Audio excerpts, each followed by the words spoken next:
fill in the blanks এ এর পর হবে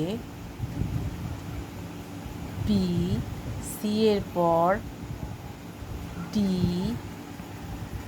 ই এর পর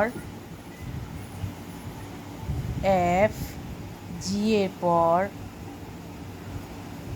এইচ, আই এর পর জে, কে এর পর এল, এম এর পর এন, ও এর পর পি, কিউ এর পর আর, এস এর পর টি, ইউ এর পর ভি, ডাব্লিউর পর এক্স, ওয়াইয়ের পর জেড।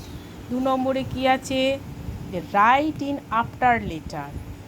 ই দেওয়া আছে, বড় হাতের ই, ই এর পর হবে এফ, জি, জি এর পর হবে এইচ, আই এর পর হবে জে, কে এর পর হবে এল, এম এর পর হবে এন, ও এর পর হবে পি। আমরা কি শিখলাম এতক্ষণ? আমরা শিখলাম যে বড় হাতের আফটার ওয়ার্ড এর পরের ওয়ার্ড। এইবার আমরা কি শিখব? 3 নম্বরে কি দেওয়া আছে? ক্লাস 3 নম্বরে দেওয়া আছে যে ফিল ইন দ্য ব্ল্যাঙ্কস।